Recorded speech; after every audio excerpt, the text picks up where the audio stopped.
আসসালামু আলাইকুম রহমতুল্লাহ তাআলা বারাকাতু। বাংলাদেশের মধ্যে যারা যুবক ইউন ছেলেরা আছেন, আপনারা দেখেন যারা হক্কানি আলম আছে তাদের বিরুদ্ধে যে আপনারা স্লোগানগুলি খারাপ স্লোগানগুলি তুলতেছেন, যে নেতার কথা শুনে হক্কানি আলমদের বিরুদ্ধে স্লোগান তুলতেছেন, আপনি ওই নেতার শুরু হইতে শেষ পর্যন্ত তার সব কিছু কি জানেন না। এমন কিছু নেতা আছে বাংলাদেশের মধ্যে, ব্যাংকে তো টাকা আছে তার বিদেশের মধ্যে টাকা ফসার, বিদেশের মধ্যে টাকা আছে। আপনি ওই নেতার পিছনে হক্কানি আলমদের স্লোগানগুলি দিতেছেন। আপনি সারা বাংলাদেশের শেষ হইতে লাশ মাথা পর্যন্ত কোনো একজন হক্কানি আলমদের একটা মদের দোকান পাবেন, একটা অবৈধ ব্যবসার দোকান পাবেন, দেশের সম্পদ লুটপাট করে বিদেশে পাচার করছে, বিদেশে ঘর নিয়েছে, দোকান নিয়েছে, আপনি পাবেন না।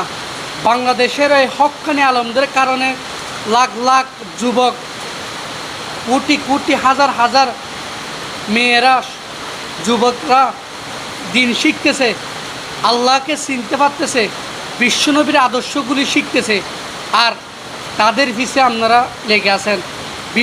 বিভিন্ন দেশের মধ্যে আপনারা জানেন হক্কানি আলমদের কী দাম জানেন? তাদের সবচেয়ে দামি গাড়িটা বরাদ্দ হয়, সবচেয়ে যে বিল্ডিং ঘর সেটা হক্কানি আলমদের জন্য বিভিন্ন রাষ্ট্রের মধ্যে বরাদ্দ হয়। বাংলাদেশে আছে, বাংলাদেশের এমন একজন হক্কানি আলমদের রাষ্ট্রীয়ভাবে একটা দামি গাড়ি দিছে, একটা দামি ঘর দিছে, বলতে পারবে প্রাইম মিনিস্টার? জীবনও বলতে পারবে না। যাদের দাম বেশি তাদেরকে বাংলাদেশের মধ্যে কোনো দাম নেই, তাদের কোনো মূল্য নাই।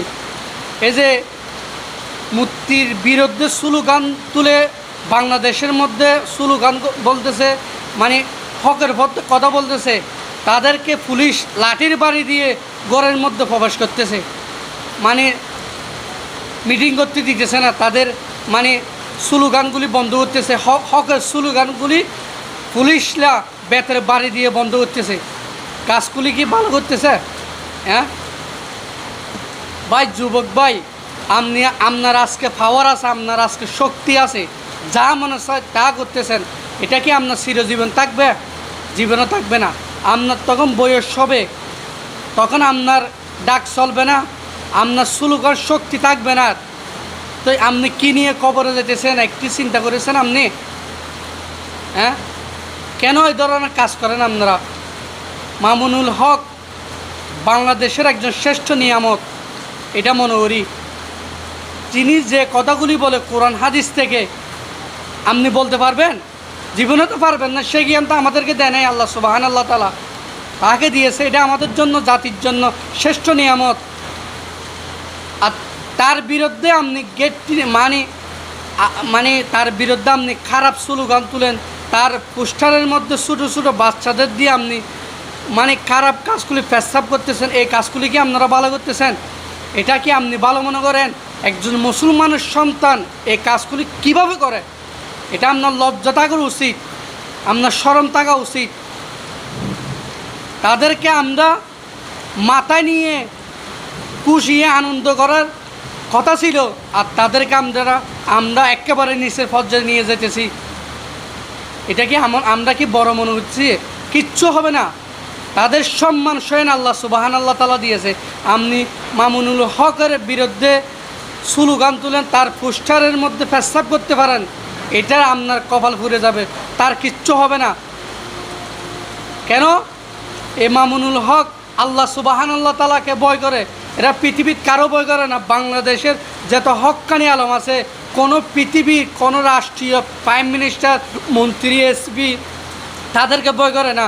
তাদের পক্ষে আল্লাহ সুবহানাল্লাহ তাআলা সাফ, সে আল্লাহ সুবহানাল্লাহ তাআলা সাফে কোরআনে কারীমের কথাগুলি বলে, বিশ্বনবীর হাদিসের কথাগুলি বলে। আপনি পুরা কপাল।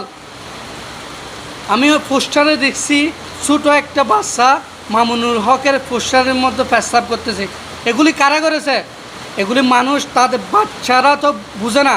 200 টাকা, 500 টাকা, 1000 টাকা দিছে, বাচ্চারা এই কাজগুলি করছে, এই কাগজগুলি শিখাইয়েছে বড় বড় একজন জ্ঞানী ব্যক্তি তো এই কাজগুলি করে, মানে ছোটো বাচ্চাদের দিয়ে এই কাজগুলি করাতেছে। দেখি ভালো কাজ করতেছেন আপনারা।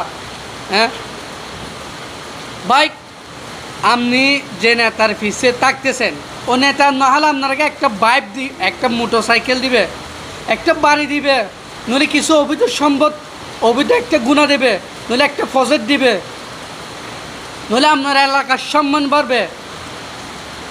তো আপনার যে কাজগুলি করতেছেন সেটাতে আপনার আমলের মতো সব কিছু গুণা নিয়ে যেতেছেন। মাটির যত মরে যাবেন, কিছু যাবে আপনার সাথে বলেন? আমাদের ফ্যামিলির মাঝে কজন জানাজার নামাজ আদায় করতে পারে? আমাদের বাম মূল্যে তো আমরা আলমের কাছে যাই, হুজুর আসেন একটু আমার আব্বার জানাজাটাও আদায় করে দেন, আমার মার, আমার বোনের, আমার ভাইয়ের আপনি একটু জানাজার নামাজটা পড়েন। তাদেরকে তো ভাই কোনো নেতা পড়াইতে পারবে? কজন নেতা আছে কোরআনে কারীম শুদ্ধ করে তেলাওয়াত করতে পারে? বাংলাদেশে কজন নেতা আছে? হ্যাঁ, পড়তে পারলে তো অর্থ বুঝবে, অর্থগুলি জাতির সামনে উপস্থিত করতে পারবে। মাননীয় প্রাইম মিনিস্টারও তো পুরা কোরআনে কারীমের আদর্শ, মানে পুরা কোরআনে কারীম তেলাওয়াত করি তার বর্ণ আদর্শ সেটার অর্থ বুঝাইতে পারবে না। কিন্তু বাংলাদেশের একজন হক্কানি আলম আল্লাহ সুবহানাল্লাহ তাআলা তারে সে ধরনের কোরআনে কারীমের জ্ঞান দিয়েছে। তিনি কোরআন পড়বে, সে অর্থ জাতির সামনে উপস্থিত করে বুঝাইতে পারবে। তার পিছনে কেন আপনি লেগে আছেন? আপনার কপাল পুরা কপাল। তওবা করে আল্লাহ রসুলের পথে ফিরে আসেন। ওই ছাতা মাথা ক্যাতা মাথার পিছে, বাজো নেতার পিছে তাকিয়েন না, কিচ্ছু করতে পারবে না আপনাকে। নেতার বিরুদ্ধে কথা বললে আপনাকে কী ধরবে? না হলে একটা মামলা দেবে, নইলে কল্লাতা ফেড়ে দিবে, নাহলে কিছু যুবক নিয়ে আমাকে আমার লাশটা গোপন করবে।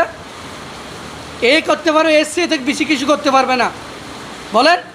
নইলে 1 বছর 5 বছর 10 বছর নেতাই আমাকে জিয়াল কাটাইতে পারবে, এর চেয়ে কিছু করতে পারবে না। তবু আল্লাহর কথা, আল্লাহর পথে যদি আপনি থাকেন সেটাতে আপনার জন্য কল্যাণ হবে। বাংলাদেশের যারা যুবক, আপনারা নেতাদের কথা শুনে হক্কানি আলমদের বিরুদ্ধে যে স্লোগান করি, বাজে বাজে স্লোগান করি মুখ দিয়ে বলতেছেন, করতেছেন, মুসলমানের সন্তান আপনি এই কাজ করিয়েন না। এটা আপনার জন্য সুন্দর নয়, এটা আপনার জন্য কল্যাণ না। আলমদের পক্ষে কথা বলেন। আসসালামু আলাইকুম ওয়া রাহমাতুল্লাহি তাআলা ওয়া বারাকাতুহু।